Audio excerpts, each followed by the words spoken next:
Welcome to study physics. आज के lecture में हम लोग चैप्टर 12 के सॉल्यूशन को कंटिन्यू करेंगे और चैप्टर 12 में हमारा क्वेश्चन नंबर 15 का सी चल रहा था। सो एक बार और भी हम इस क्वेश्चन को पढ़ लेते हैं। Up to part A and part B of 15 हमारा हो चुका है। सो सी पार्ट के लिए हम एक बार पूरा ही क्वेश्चन पढ़ लेते हैं। तो इसमें हम लोगों से कहा जा रहा है the block of M1 mass shown in the figure is fastened to the spring and the block of mass M2 is placed against it। ये पार्ट में पूछा गया था find the compression of the spring in the equilibrium position. फिर कहा गया है B part में the blocks are pushed a further distance of this value against the spring and release, find the position where the two blocks separate। और third part में जो हमसे पूछा जा रहा है that what is the common speed of the block at the time of separation. So एक बार हम पहले इस डायग्राम को और भी बना लेते हैं, फिर पार्ट ए बी इसको भी थोड़ा सा समझ लेते हैं, जो कि ऑलरेडी हमारा किया हुआ है, पर उससे रिलेटेड जो भी पैरामीटर हमको लेना होगा तो उसके लिए हमें उस पार्ट को भी अभी केयर करना होगा। तो जस्ट हम छोटा करके उसे देख लेंगे। तो ये हमारा ब्लॉक M1 है और ये जो ब्लॉक है दैट इज़ M2 ब्लॉक जो इस पर ही रखा हुआ है।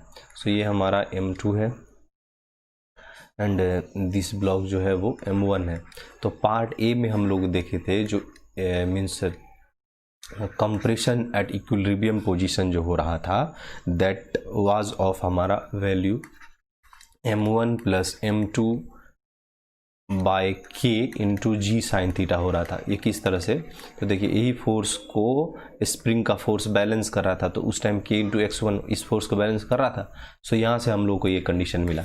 जब हम बी पार्ट को केयर कर रहे थे तो वहाँ पे क्या देखे थे कि जब इसको इतना सा means of this value means जब सेकेंड टाइम इसको 2/K M1 plus M2 into जी से इसको कंप्रेस किया गया था again from the equilibrium position, तब हम लोग बी पार्ट के लिए देखे थे क्या, तो ये अपने नेचुरल लेंथ पर सेपरेट हो रहा था। सो नेचुरल लेंथ पर ये सेपरेट हो रहा था।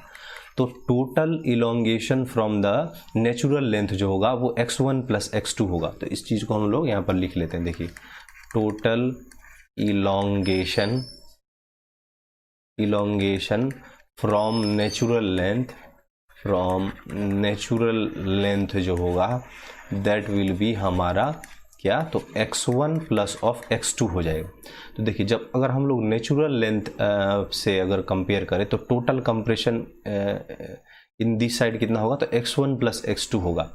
और बी पार्ट में हम लोग ये देखें कि जब वो मीन्स नेचुरल पोजीशन पर आ रहा था, इधर हमने कंप्रेस करके तो x1 x2 यहाँ तक कंप्रेस हो गया।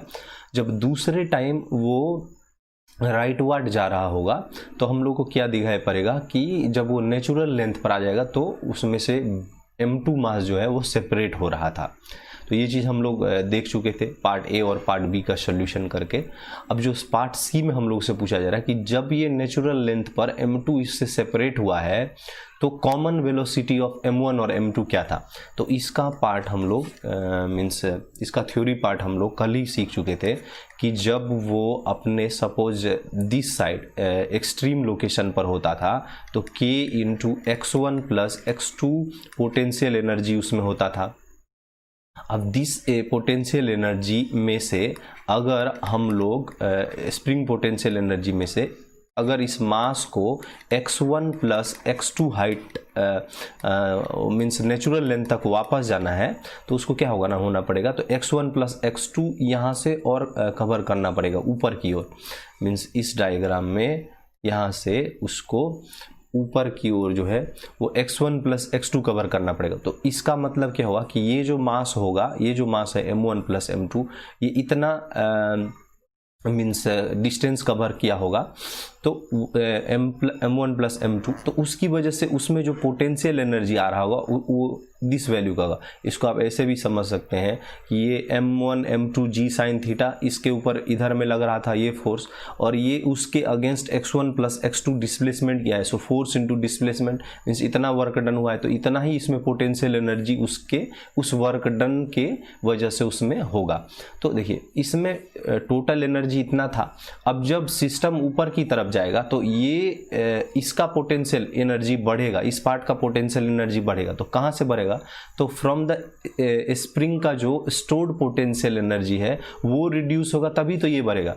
तो यहाँ पोजीशन पर हम लोग अब पहुँच चुके हैं, मतलब जहाँ पे नेचुरल लेंथ है। तो नेचुरल लेंथ पर क्या हुआ, इतना स्टोर्ड एनर्जी इन स्प्रिंग था और उसमें से इतना एनर्जी खर्चा हो गया इस ब्लॉक का पोटेंशियल एनर्जी को बढ़ाने के लिए। तो अब जो कुछ भी बचा होगा energy, that will be equal to ये जो दो ब्लॉक है उसका काइनेटिक एनर्जी के। और अगर इसको हम लोग दूसरे टर्म में देखें तो लॉस इन पोटेंशियल एनर्जी, ये स्प्रिंग मास सिस्टम का टोटल पोटेंशियल एनर्जी था, तो उसमें इतना सा लॉस हो गया। तो लॉस इन पोटेंशियल एनर्जी अब हमारा पास क्या होगा, equal to gain in kinetic energy. So ये इस तरह से हम लोगों ने यहाँ पर अब देख लिए।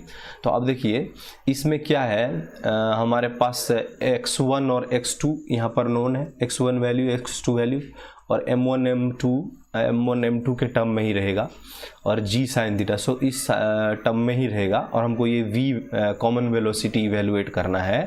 तो जस्ट अब हमको x1 और x2 का वैल्यू इसमें सब्सटीट्यूट करना होगा तो हमारा आंसर हो जाएगा। तो ये थोड़ा सा लेंदी कैलकुलेशन होगा, तो उसके लिए हम लोग क्या करते हैं कि वीडियो पॉज करके इस टर्म को सॉल्व कर लेते हैं और फिर स्टेप बाय स्टेप हम सारे को एक्सप्लेन कर देंगे। तो इसमें जो है जस्ट हम लोगों ने ये सारे वैल्यू को सब्सटीट्यूट किया। देखिए x1 और x2, तो यहाँ पर क्या बन जाएगा, x1 जो है हमारा वो m1 m2 g sine theta by k था, और ये था twice means 2 into m1 m2 g sine theta by k। सो इन दोनों टर्म को अगर ऐड करेंगे तो 3 by k m1 m2 g sine theta, और इसका हमने स्क्वायर लेना है। और नेक्स्ट टाइम यहाँ पर भी हमारे पास एक वैल्यू है m1 m2 into x1 x2 g sine theta, तो उसका भी वैल्यू हम लोग इस तरह से रखेंगे। ये सारे टर्म सब्सटीट्यूट करने के बाद इसको जब हम लोग कैलकुलेट करेंगे तो हमको v स्क्वायर का वैल्यू आएगा 3 by k under root 3 by k m1 m2 g square sine square theta. So उस v को हम लोग इस तरह से लिख सकते हैं, under root 3 by k m1 m2 g sine theta into g sine theta. So sorry means मैं 2 बार g साइन थीटा बोल गया। सो इस तरह से हमारा v का आंसर आ रहा होगा। तो ये जो था वो दैट इज़ आंसर ऑफ हमारा क्वेश्चन नंबर 15। जो नेक्स्ट होगा दैट विल बी हमारा क्वेश्चन नंबर जो 16 में हम लोगों से कहा जा रहा है, in figure k is 100 Newton पर metre, capital M is 1 kg and F is equals to 10 newton. Find the compression of the spring in equilibrium position. So इसको हम लोग जस्ट पार्ट वाइज ही करते हैं, means A B C। So A में A को करने के लिए हम लोग पहले इसका पिक्चर ड्रॉ कर लेते हैं। तो इसमें क्या है, हमारे पास एक स्प्रिंग है इस तरह से, ये एक मास से अटैच्ड है और उसका मास दिया जा रहा है कैपिटल M, और स्प्रिंग का स्प्रिंग कांस्टेंट k है, और इसमें इस तरह से एक फोर्स लगाया जा रहा है। तो वापस से एक बार पार्ट ए पढ़ते हैं। इन the figure k is equals to this value, m is this value, f is this, then find the compression of the spring in equilibrium position। तो देखिए इस स्प्रिंग का कंप्रेशन फाइंड करना है हमको इक्विलिब्रियम पोजीशन में। तो देखिए इसको हम लोग किस तरह से करेंगे। सो यहाँ पर जो फोर्स था वो F, तो ये F फोर्स इसे कंप्रेस कर रहा होगा, और उसके अगेंस्ट स्प्रिंग जो है पोटेंशियल एनर्जी स्टोर्ड कर रहा होगा। तो यहाँ पर से अगर हम लोगों ने x का वैल्यू इवेल्युएट करना है तो दैट विल भी हमारा क्या हो जाएगा, f अपॉन k। सो f का भी वैल्यू दिया जा रहा है और k का भी वैल्यू दिया जा रहा है, तो न्यूमेरिक टर्म्स में। तो हम लोग इसको अगर तो हमको इसका न्यूमेरिक आंसर ही इवेल्युएट करना होगा। सो f हमारा 10 न्यूटन है और k कितना है, सो 100 न्यूटन पर मीटर। सो यहाँ पर जो वैल्यू बनेगा दैट विल बी 0.1 मीटर। सो जो एलोंगेशन जो होगा यहाँ पर कहा जा रहा है compression in the spring. So spring में जो कंप्रेशन हो रहा है दैट इज पार्ट ए, वो हमारा कितना हो जाएगा, तो ए का आंसर हमारा हो जाएगा x is equals to 0.1 metre. तो ये हमारा वैल्यू होगा फॉर पार्ट 1। अब देखिए जो पार्ट बी है इसमें हम लोगों से क्या पूछा गया है, a sharp blow by some external agent imparts a speed of 2 metre पर second to the block towards left. फिर कहा जा रहा है find the sum of potential energy of the spring and the kinetic energy of the spring at this instant. तो देखिए इस picture को हम लोग पार्ट बी को थोड़ा सा समझ लेते हैं। देखिए इसमें क्या कहा गया कि जब इस पर कुछ फोर्स लगाएगा, तो फोर्स लगने की वजह से देखिए पहले सपोज ये इस तरह का था और इस पर अब जस्ट हम ये फोर्स अप्लाई किए, तो आफ्टर फोर्स एप्लीकेशन क्या होता है, ये कंप्रेस हुआ था थोड़ा सा। सो मीन्स क्या, मैंने पहले अगर इस पोजीशन पे था तो यहाँ से एक्स कंप्रेस हुआ है। अब हम लोगों से ये कहा जा रहा है पार्ट बी में कि इसके बाद क्या हुआ कि इस ब्लॉक पर एक शार्प ब्लो दिया गया है और इस ब्लॉक को दैट इज 2 मीटर पर सेकेंड से एक स्पीड दिया गया है, स्पीड इम्पार्ट किया गया है बाय सम एक्सटर्नल एजेंट। ऐसा समझो कोई फोर्स है जो इसको इतना सा इफेक्ट दे रहा है, ठीक है फाइन। तो अब हम लोगों को क्या कर रहा है, उसका स्पीड को इतना सा बढ़ा रहा है। तो हम लोगों से पूछा जा रहा है find the sum of potential energy of the spring and kinetic energy of the block at this instant. तो ये काफ़ी इजी है, ये हम लोग समझ चुके हैं। देखिए इस इंस्टेंट में क्या होगा, तो यहाँ पर जो potential energy of the spring that will be half kx² और sum of potential plus kinetic energy पूछा जा रहा है, so half m into v²। तो हमको m का भी वैल्यू, कैपिटल M का भी वैल्यू 1 kg दिया जा रहा है। तो यहाँ पे देखिए अगेन इसका वैल्यू न्यूमेरिक आएगा। सो k हमारा हो जाएगा 100 और इसको हम लोग 1/10 सो ये 1/100 ही हो जाएगा। तो यहाँ पे बनेगा हाफ और m हमारा है 1 और ये वेलोसिटी है 4, मीन्स 2 का स्क्वायर करेंगे तो 4। ये देखिए ये 2 से 4 कैंसिल होगा और यहाँ पर 100 कैंसिल हो जाएगा। तो यहाँ पर हमने क्या निकाल रहे हैं, एनर्जी।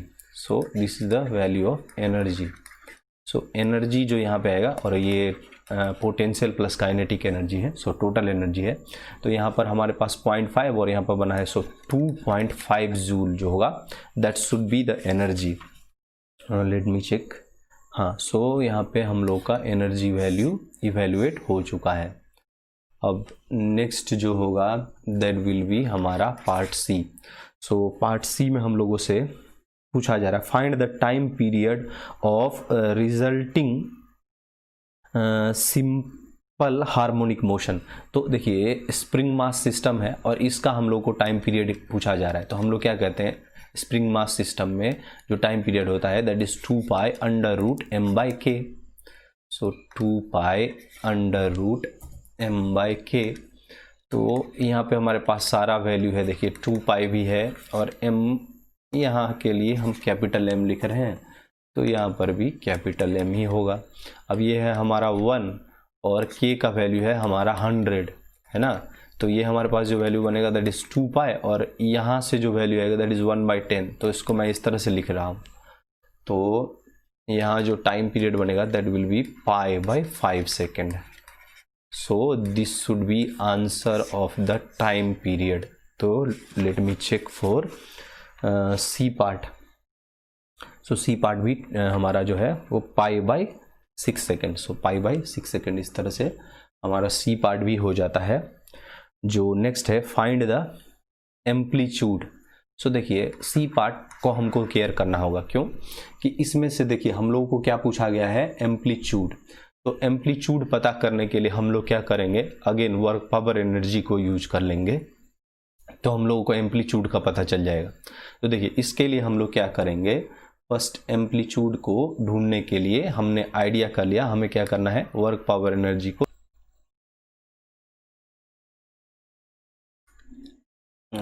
और देखिए तो हम लोग इसको किस तरह से समझेंगे, जो टोटल एनर्जी जो होगा वो कंजर्व रहेगा और कांस्टेंट रहेगा।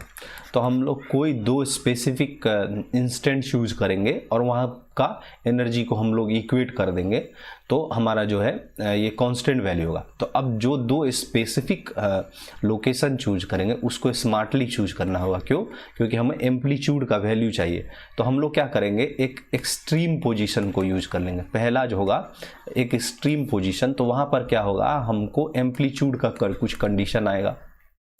और दूसरा हम कोई भी ले सकते हैं, तो बेटर होगा कि हम लोग मीन पोजीशन लेंगे, क्योंकि यहाँ का हम लोगों को जो है जो डेटा मालूम है, मीन पोजीशन का डेटा मालूम है। क्यों? क्योंकि वहाँ का हमें वेलोसिटी दिया जा रहा है, वहाँ पर जो मीन्स क्या कह रहे हैं, नेचुरल लेंथ से जो भी छोटा सा इलोंगेशन कंप्रेशन हुआ था उसका भी वैल्यू हमको मालूम है। सो यहाँ का दोनों ही वैल्यू मालूम है हमको। यहाँ पर क्या वेलोसिटी था और यहाँ पर स्प्रिंग कितना कंप्रेस हुआ पड़ा था, तो वो दोनों ही वैल्यू हम लोगों को मालूम है। सो इस दो लोकेशन को अगर हम लोग यूज़ कर लेंगे तो हमको एम्पलीट्यूड का वैल्यू पता हो जाएगा। तो अब जब हम लोग इस पोजीशन पर एनर्जी, इस दो पोजीशन पर एनर्जी इक्वेशन लिख रहे होंगे तो किस तरह से होगा, देखिए। जब हम एक्सट्रीम पर होंगे तो हमारे पास क्या होगा, हाफ के, और जब हमारा स्प्रिंग मीन पोजीशन पर था तो एक्स कंप्रेस था, प्लस जब एक्सट्रीम पोजीशन पर आया होगा तो इतना और भी कंप्रेस होगा। तो इस वजह से जो स्प्रिंग में टोटल एनर्जी होगा वो दैट इज हाफ के इंटू एक्स प्लस ए का होल स्क्वायर। सो ये टर्म बन जाएगा।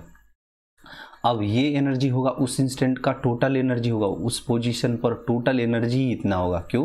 क्योंकि वहाँ पर वेलोसिटी जो होता है वो जीरो होता है एट एक्सट्रीम पोजीशन। तो ये वैल्यू हमको टोटल एनर्जी बता रहा होगा। अब देखिए जो मीन पोजीशन होगा वहाँ पर क्या होगा, तो एक स्प्रिंग में एनर्जी होगा। क्यों? क्योंकि वो अपने नेचुरल लेंथ से एक्स कॉम्प्रेस्ड है, सो हाफ के एक्स स्क्वायर प्लस अब उसका एक वेलोसिटी है उस मास का, तो यहाँ पर क्या होगा, half M into V square. अब देखिए उस पर एक फोर्स भी लग रहा था 10 न्यूटन का, और उस फोर्स की वजह से वो क्या हो रहा था, तो कितना और भी कंप्रेस हो रहा था। तो देखिए एट एम्पलीट्यूड तक जा रहा था। देखिए पहले जब वो नेचुरल लेंथ पर था तो यहाँ था, सपोज ये उसका नेचुरल लेंथ था, अब वो कंप्रेस हुआ, एक्स कंप्रेस्ड हो गया, तो ये अपने इक्विलिब्रियम पोजीशन पर था। अब इसके बाद इस पर एक फोर्स लगा, तो इस फोर्स के इफेक्ट की वजह से ही तो क्या हुआ कि ये अपने एम्पलीट्यूड कंडीशन तक आ गया।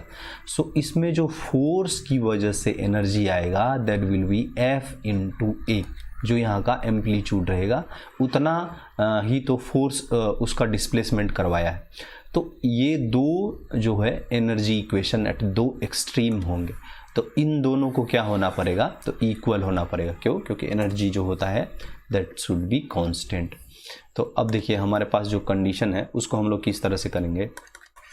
सो यहाँ पर हमारे पास है हाफ के हमारा 100 है, और x जो है दैट इज़ 0.1, और a का वैल्यू हम लोगों ने इवेल्युएट करना है। अब यहाँ पर देखिए ये क्या बन रहा है, हाफ के हमारा है 100 और इसका स्क्वायर करेंगे सो 1/100 बन जाएगा, और ये होगा हाफ, और m हमारा 1 है और v स्क्वायर हो जाएगा 4। सो ये बनेगा 10 और इनटू a, फोर्स हमारा 10 न्यूटन का है और a एम्पलीट्यूड हमने पता करना है। तो अब देखिए यहाँ पर ये टर्म 1 बनेगा, ये टर्म 2 बनेगा। सो यहाँ पर बना 1/2, सो 0.5 और ये 2, सो इसको हम लोगों ने कहा 2.5 टोटल प्लस ऑफ 10 इंटू ए। अब ये वैल्यू इक्वल हो रहा है हमारा, दिस वैल्यू विल बी 50। अब इसको जो है वो खोलना पड़ेगा। सो यहाँ पर बनेगा 0.01 plus of A square into ये हमारा बन जाएगा 0.2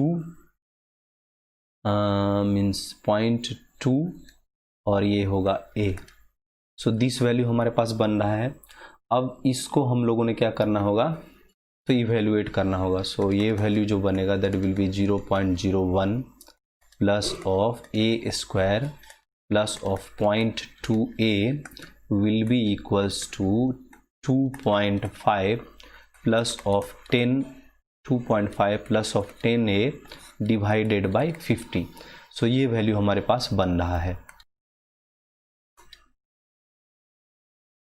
तो अगर इसको इधर ना ला के मल्टीप्लाई ही कर लिया जाए, क्योंकि इसमें 10 का पैरामीटर है, तो वो ज़्यादा सूटेबल रहेगा। सो इसको हम लोग यहाँ मल्टीप्लाई ही कर लेते हैं। सो इसको जस्ट मल्टीप्लाई ही कर लेते हैं, बेहतर वही रहेगा। तो यहाँ पर देखिए अगर इसका मल्टीप्लिकेशन करेंगे तो यहाँ पर बनेगा 100 और ऊपर है 50।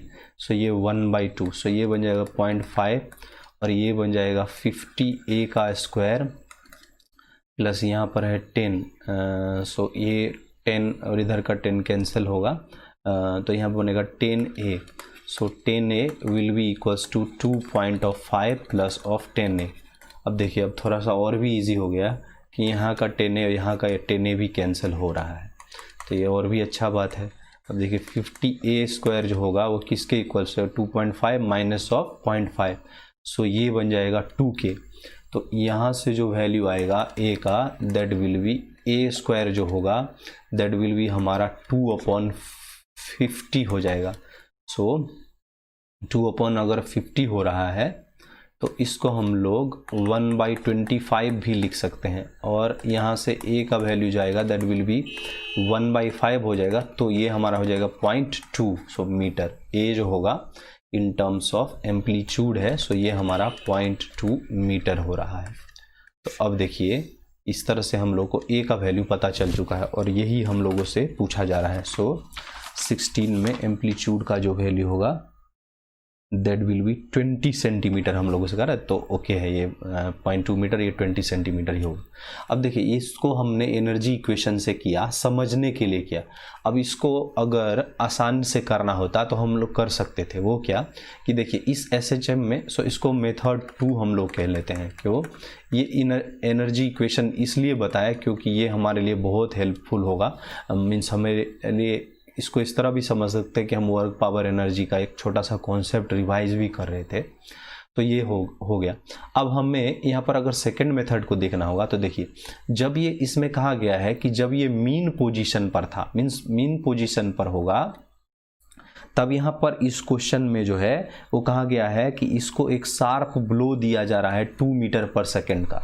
तो इसका मतलब जब ये SHM कर रहा होगा तो v mean means velocity at mean position 2 metre पर सेकेंड दिया जाता है, तो ये हम लोग को दिया जा रहा है। अब देखिए यदि इसमें वेलोसिटी एट v मीन हम लोगों को पता है तो हम लोग क्या जानते हैं, v मीन जो होता है वही v मीन जो होता है वो v मैक्स होता है, मैक्सिमम वेलोसिटी यही होता है।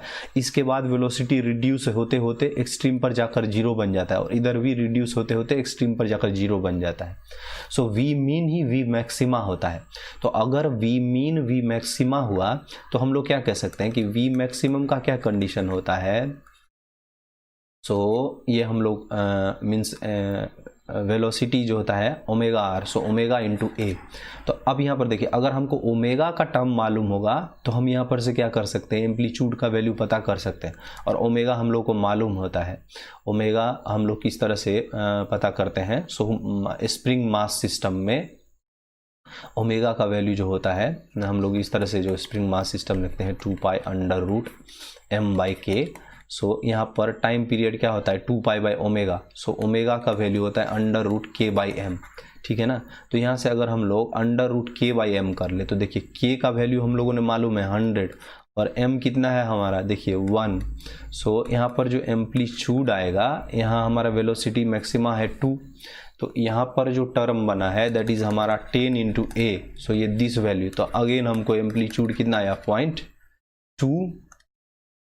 0.2 मीटर का ही आया। तो ये एक सिंपलेस्ट अप्रोच हो सकता था, लेकिन हम लोग इसको वर्क पावर एनर्जी से अगर देखेंगे तो वो हमारे लिए ज़्यादा आइडिया, ज़्यादा इन्फॉर्मेशन देगा। सो आप दोनों, अगर आप स्मार्ट हो, ये अप्रोच जानते हो, तो आप इसको डायरेक्टली हिट करो, कोई प्रॉब्लम नहीं है। लेकिन अगर आप बिगिनर हो तो वो पार्ट को अच्छे से देखो, फिर इसको भी सीखो। सो ये हमारे लिए जो है दैट इज़ हमारा 16 था। जो नेक्स्ट है दैट इज़ हमारा 17th। सो 17th में हम लोगों से कहा जा रहा है find the time period of oscillation of mass m in the figure ABC, what is the equivalent spring constant of the pair of spring in each case.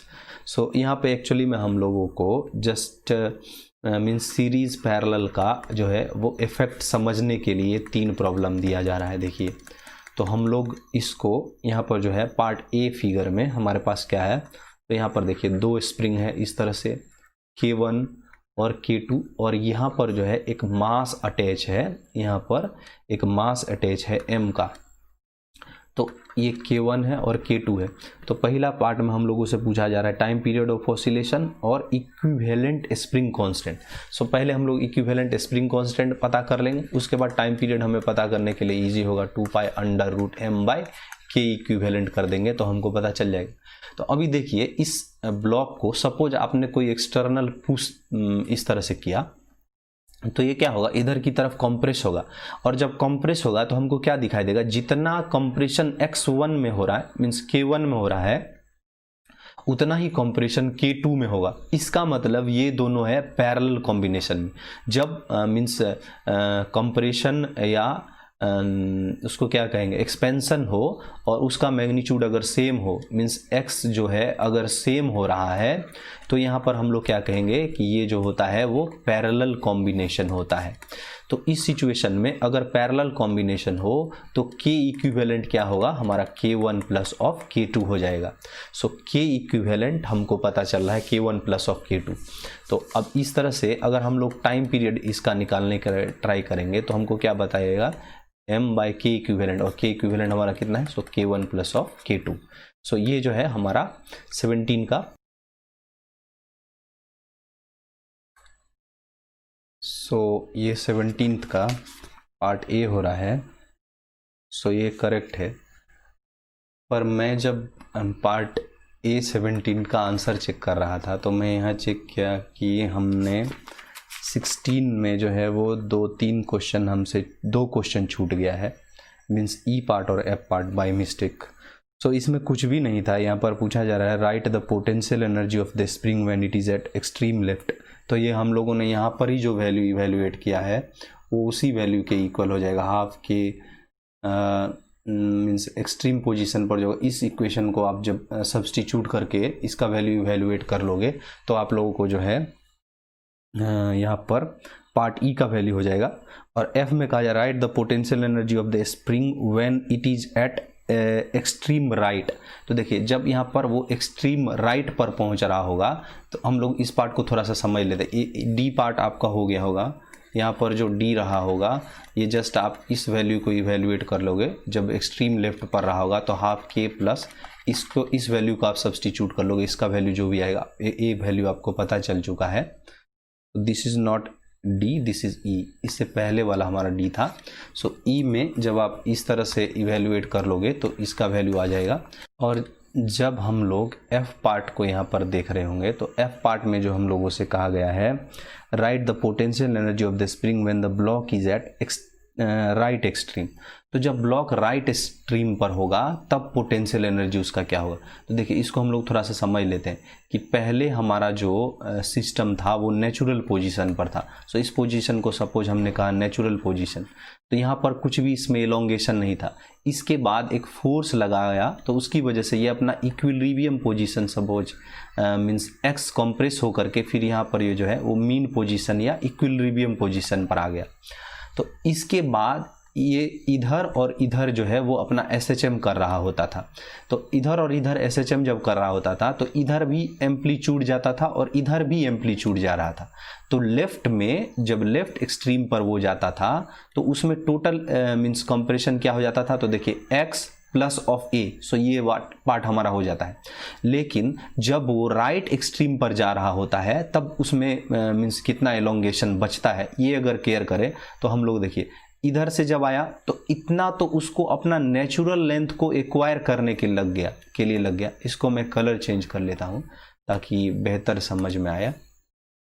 सो जब ये अपने मीन्स राइट की ओर मोशन कर रहा था तो उस इंस्टेंट क्या हो रहा था कि जब इतना तक आया तो वो अपने नेचुरल लेंथ को ही एक्वायर किया। तो नेचुरल लेंथ को जब वो एक्वायर कर रहा होगा तो उस टाइम हम लोग क्या कहते हैं, नेचुरल लेंथ पे स्प्रिंग में कोई पोटेंशियल एनर्जी नहीं है। तो इसके बाद इसने जितना मीन्स इसमें एलोंगेशन हुआ है तो उतना इसमें जो होगा वो क्या होगा, तो पोटेंशियल एनर्जी स्टोर होगा। तो यहाँ पर क्या बचेगा, a माइनस ऑफ एक्स। तो यही वैल्यू का अगर आप रख देंगे half k into A minus of x का होल स्क्वायर तो आपको एफ पार्ट का जो है वो आंसर आ जाएगा। सो होप कि आप लोग ऐसा कर लेंगे। इसमें कुछ भी नहीं है, सारा डेटा आपके पास है। So just you substitute the value. बस इस पार्ट को, एफ पार्ट को आप अच्छा समझिए। मैं इसे छोड़ देता जब देखा तो सेकेंड टाइम, लेकिन एफ पार्ट की वजह से वापस आया, क्योंकि मुझे लगा कि ई पार्ट ईजी है, इसमें जस्ट आपको डेटा सब्सटीट्यूट करना था। पर एफ पार्ट में एक कॉन्सेप्ट था, सो हम इसको वापस से समझा रहे हैं। अगर कोई प्रॉब्लम बने फिर भी तो आप कमेंट कर सकते हो। सो इस तरह हमारा जो है वो 16 कंप्लीट होता है। अब हम लोग 17th का जो है वो ए पार्ट कर चुके हैं। अब इसका जब हम लोग बी पार्ट देखेंगे तो हम लोग देखिए बी पार्ट में जो अगेन डायग्राम है वो कुछ इस तरह से है। सो बी पार्ट का डायग्राम हम लोग देख रहे हैं कुछ इस तरह से है। यहाँ पर भी 2 स्प्रिंग सिस्टम है। सो यहाँ पर K1 है और यहाँ एक मास हमारा है M, और यहाँ एक अगेन स्प्रिंग है दैट इज K2। अब देखिए यहाँ पर है K1। अब देखिए इस चीज़ को हम लोग कैसे समझेंगे कि सपोज इस सिस्टम को हमने एक कोई अगेन एक्सटर्नल फोर्स लगा करके इस डायरेक्शन में कंप्रेस किया, तो इधर में जो कंप्रेशन हुआ होगा, सपोज वो x कंप्रेस्ड हुआ है, x कंप्रेस हुआ है, तो ये वाला डायरेक्शन क्या होगा, सो x से एलोंगेट होगा। ये वाला डायरेक्शन सेम x से एलोंगेट होगा, जितना ये कंप्रेस हुआ होगा उतना ही तो ये एलोंगेट होगा। सो इसमें जो एलोंगेशन हुआ होगा सो वो भी इक्वल टू x होगा। तो अब देखिए दोनों ही स्प्रिंग में क्या हो रहा है, और x का जो है सो डिस्प्लेसमेंट कहिए, कंप्रेशन और एलोंगेशन कहिए। सो अगेन ये दोनों जो है वो सेम ही है, पैरेलल कॉम्बिनेशन। सो K1 K2 again time period भी सेम आएगा आपका। सो हमारा B जो है 17th का वो भी हो जाता है। अब 18th में आपको समझ में आ रहा होगा, 18th इस तरह से 1 by 1 कनेक्टेड, 1 after 1 कनेक्टेड है, तो इसमें सेम नहीं होगा, एस का मटेरियल के ऊपर डिपेंड करेगा, और इसमें जो है वो एलोंगेशन डिफरेंट होगा। तो यहाँ पर जो है एलोंगेशन डिफरेंट होने की वजह से ये एक सीरीज कॉम्बिनेशन बनेगा, और यहाँ का K equivalent K1 K2 divided by K1 plus of K2 बन जाएगा। अब अगर आपने टाइम पीरियड पता करना है तो 2 pi under root m by K करोगे, तो K इक्विवेलेंट करोगे, तो यहाँ पर अगर हम लोग इसको इस तरह लिखें, so 2 pi under root m by 1 into K1 K2 divided by K1 plus of K2, so K1 plus of K2। तो इस तरह से हम लोग कर लेते हैं। तो ये होना चाहिए हमारा answer of 17C। So m into K1 K2। So this value, क्या हमने यहाँ पर उल्टा लिखा क्या? हाँ, सॉरी, इनसे इस डेटा को हमने गड़बड़ किया लिखने में। सो इसको एक बार और भी समझ लेते हैं। देखिए ये मिस्टेक हो गया लिखने के टाइम, दैट इज हमारा पूरा ही हटा लेते हैं। तो यहाँ पर देखिए m by K equivalent, so m और 1 नीचे रख लेते हैं। K इक्विवेलेंट का वैल्यू जब हम इस तरह से रखेंगे, सो ये हमारा K1 K2 divided by K1 into K2। So hope कि ये आप समझ गए होंगे। सो ये जो है हमारा 17th का C कंप्लीट हो जाता है, और 17th भी कंप्लीट हो जाता है। तो आज के लिए हम लोग इतना ही रखेंगे, और इसके नेक्स्ट पार्ट में नेक्स्ट क्वेश्चन को देखेंगे। So thank you, with request to share, subscribe, support, like, comment, ये सब बहुत मोटिवेशन होता है हमारे लिए, बिगिनर्स के लिए। So thank you.